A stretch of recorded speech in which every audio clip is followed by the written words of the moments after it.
This is my end of the year report for EDU 508. First of all, the fall sports. We'll start with football. They had 70 players out this year, had a 9-4 record, second place in the conference, was a district runner-up, state qualifier. I had multiple all conference, all city, and all district selections. Also had the St. Joseph News Press Offensive Player of the Year. So far, I've had 3 people sign up to play at the next level. And our 4 main coaches, in addition to the volunteer coaches we have, Coach Hardy's the head coach, Coach Denton, Coach McDowell, and Coach Guthrie had another fantastic season. Where the football program is now compared to where the football program was 6, 7, 8 years ago is a borderline miracle. Next, we had boys and girls cross country. Had 9 runners out this year. Very young group of athletes. Last year had some older, some seniors that were really good. This year, a lot of freshmen, sophomores, and some kids that had never run before. Didn't have any state qualifiers, but their times improved each meet of the season. Young nucleus, they should be able to improve each year. And Coach Spinner is the boys and girls cross country coach and does a good job with that group. Next is girls golf. We had 10 golfers this year, which is the most girls golfers we've had in several years. I've been at Lafayette for 8 years. We've never had more than that. They improved all season long. And actually, with a young group of kids who had hardly ever played golf, they finished in the top half of the conference in districts. And of course, Coach Carell is the golf coach and does a great job with those kids as well. Boys soccer this year had 25 players out, had a 7-15 record. Maybe a little bit disappointing record-wise. They did beat our city rival for the first time in 10 years, or at least 10 years. Again, a young group. Last year we had across all sports except for probably football, had a mainly senior-laden group. This year a lot younger. A young group who improved all year. And, of course, Coach Schumann and Coach Davis are the coaches of that group. Volleyball had 30 players out, had an 8-20 record. Once again, this group probably more than anyone was hit hard by graduation. Graduated almost all their starters from a year before. Had a couple of girls that were college volleyball players that graduated. Played several underclassmen, though, who showed promising futures, one sophomore, one freshman in particular. We did have a coaching change. Coach Rohr has resigned to pursue other opportunities, going to move on to a different district because of teaching. Our coaches this year were Coach Rohr, Coach Guthrie, and Coach Arrowwood. We are still in the process of trying to find a coach for the volleyball program. With these budget cuts in the district, we don't have a lot of positions open, so we're still working toward that. And then girls tennis had 8 players, very young group. In fact, most had never played tennis before. Coach Barry does a great job with these kids. She played college tennis and is a great coach. Should be better next year and each year in the next several years. And again, those 8 kids just got better all year, but almost none of them had touched a tennis racket prior to this season. Softball had 23 players, had a 19-10 record, won their 3rd consecutive district championship. Eventually lost in the sectional round to Smithville, who went to the Final Four. Had multiple all-conference, all-city, all-district, all-state selections.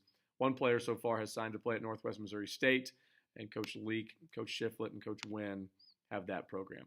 The winter sports, not as many, obviously. Boys basketball had 35 players, a 22-8 record. Conference and district champions won 1 tournament, and got second in the Neosho tournament. The Neosho tournament has several teams that are ranked nationally. For our boys to get second in that is a great accomplishment. Had 1 player signed to go to the defending national champion, Northwest Missouri State University, and have multiple all-conference, all-city, all-district, and all-state selections. Coach Nichols, Coach Golston, and Coach Rucker are in charge of that program. The girls basketball team, 16-9 record, had some games canceled late in the year due to weather. A year ago, graduated 4 four-year starters, so really to have a 16-9 record, kind of a surprising year. Multiple all-conference, all-city, all-district selections, 1 all-state selection. 2 girls so far have signed to play at the next level. Coach Madison, the varsity coach, Coach Spinner, the JV coach, and Coach Solanke, in the only year he's doing it, but was the freshman coach and did a fabulous job. Wrestling had 22 wrestlers, first time in several years that all weight classes have been filled. Coach Crowley is building the program from the bottom up, getting youth programs going and getting these numbers up. They had a 6-11 dual record, 1 state qualifier. Again, Coach Crowley and Coach Calloway in charge of that. That program is going to get better each year.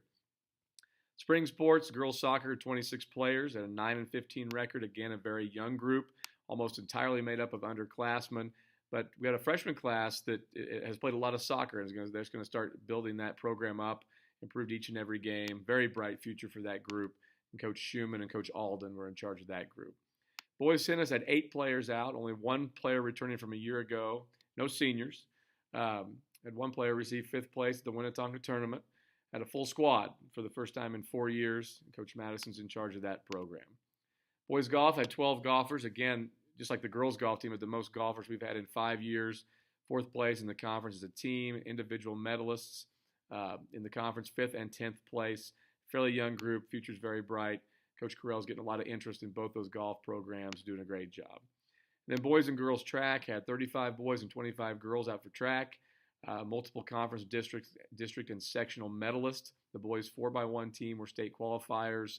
The boys were 4th in the conference. Girls were 2nd in the conference. Had a good mix of upperclassmen and underclassmen. Have a nice senior class in track this year. But they also have good depth, which bears well for the future. And Coach Denton, Coach Davis, Coach Solanke, and Coach Robinson are in charge of that program. Some of the things for next year, like facility-wise and just other issues we need to deal with. There's some spots on the track that need to be repaired. We're going to have to get a hold of the company that put the track in. They'll come in and repair those spots. The entire long jump runway is going to need to be replaced. The long jump pit, we're going to get sand brought in for that. It's getting a little low in that area. We'll get those track things squared away. Again, some of that is just through our contract with the company that put it in.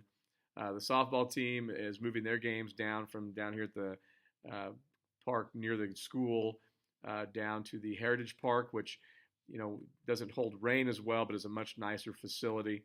The one down here, like if it rained at all, the field would be okay, but the locker rooms were flooded. So that'll solve, or the dugouts rather, sorry, were flooded, so we can get rid of all of that.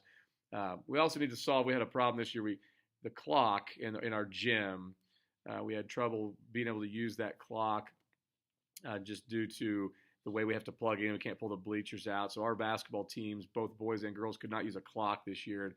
We're going to have to talk to downtown and figure out if there's not some way we can't hook that clock up differently so that the coaches can use it during practice. And then finally, we need to do something about gym usage. Teams outside the school want to use the gym a lot, but they're going to have to call ahead and get a time. We're going to have to put it on a master schedule because we have too many conflicts where teams from outside are being told they can come in and use the gym, and we actually have practices in the gym, especially in the spring when weather could be bad and teams have to move in there. Need to make sure that those teams are not in there during those times at all. Thank you.